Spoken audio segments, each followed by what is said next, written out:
So we are going into the Ashoka doubts. This is the statistics section of the sample paper. Question number 6.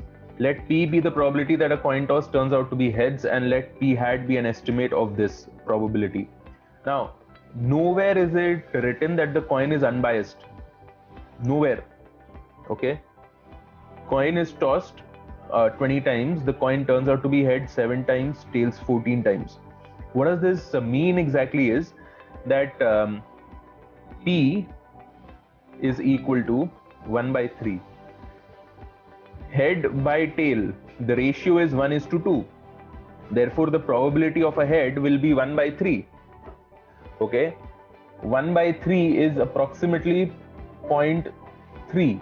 It is actually 0.33333, which is approximately 0.3. So I will conclude that P is equal to 0.3. Okay.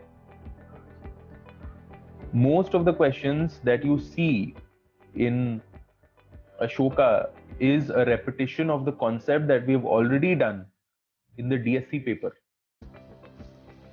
Okay, like this question number 1 is a repetition of DSC 2009. I think it was question number 38. So most of these questions are actually repetitions from there. A group of medical professionals found that 75% of Indian women surveyed in 1965 revealed creeping osteoporosis. The figure for 2000 was 50% of the same population. So 1965, 2000.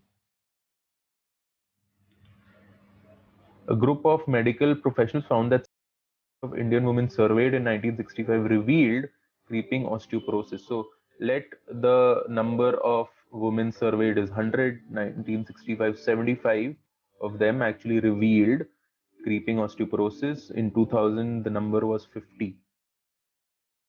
The researchers concluded that the incidence of osteoporosis among Indians had declined between 1965 and 2000.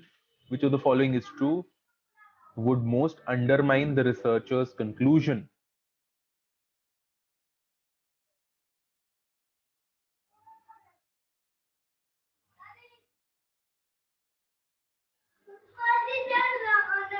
For 8, the best answer would be C, because if the accuracy of the method of measuring bone density, if the method of actually finding out this 75% and this 50%, so if the method of the measurement of the bone density has changed, okay, the accuracy of the data is not a reliable one, and you can't compare this with this. Okay, so C is the best answer.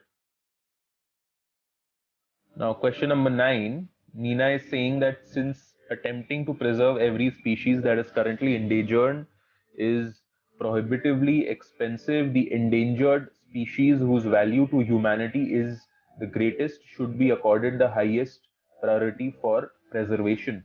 Safe.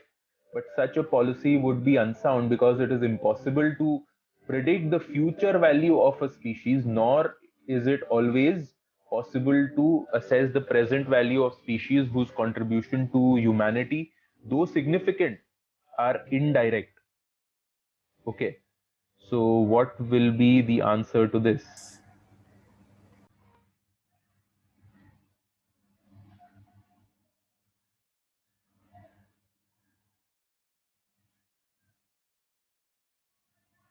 Species with contributions. Just take a look at all the 4 options. So basically the best answer is A. Just take a look at this. Since the methods for deciding the species having the most value are imperfect, they are imperfect because I don't exactly know what will be the future value of a species, and hence try to find out what will be the present value of a species thinking about the future value. Okay, since I can't find this out, therefore the current method of finding the impact of a species on humanity are imperfect. Informed decisions cannot be made on the basis of assessment of such value. Answer is A. LR question 2, the negation of the statement all Chinese citizens speak Mandarin. Negation of this is very similar to the DSC questions. All becomes at least one. So at least one Chinese citizen does not speak Mandarin. At least one, which is not there in any of the options. At least one Chinese citizen does not speak Mandarin will be the negation of this. Okay. Answer is D. Answer is not some, it's at least one. If this would have been does not speak, then this would have been the answer. Okay. Statistics question number 8. Here I have a null hypothesis 1.2, alternative not equal to 1.2, t-test is equal to car average 1.2, so it's basically x bar minus 1.2 by sigma by root n.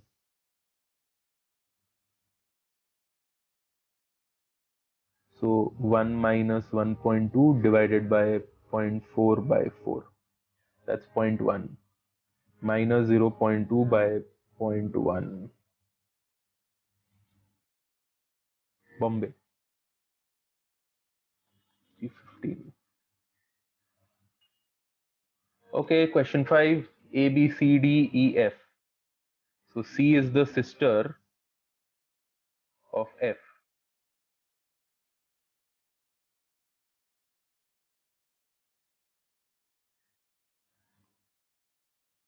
Female. F means female here. B is the brother of E's husband. So E,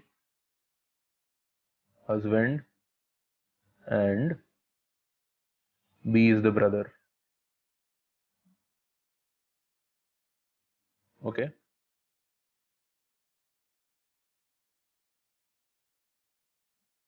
D is the father of A and grandfather of F. D is the father of A. D is the father of A and grandfather of F. Okay. There are two fathers, three brothers, and a mother in the group. So this is what we have. So D is the grandfather, E is the wife of A, B is the brother of A, and E and A have two children, C and F. C is a female woman, F is male. So the three brothers would be A, B, and F. Two fathers are A and D. Three brothers A, B, and F. Mother in the group is E. Okay? Again, we come back to the stats section, question number 7. Here cannot be determined with more information. Cannot be determined because I don't know the distribution of the soft drink vending machine is set so that the amount of drink dispersed is a random variable with mean of this and standard deviation. It's a random variable with what kind of a distribution? I am not aware. So how will I be able to find out the variance of the mean? I don't know.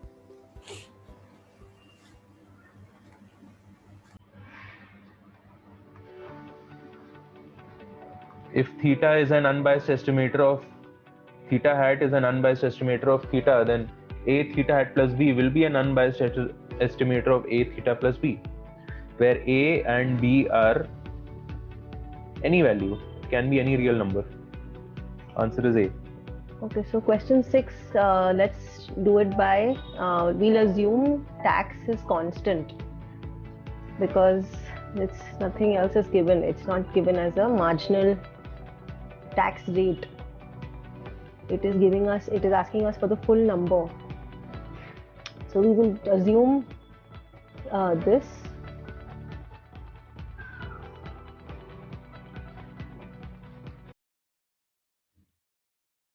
Okay.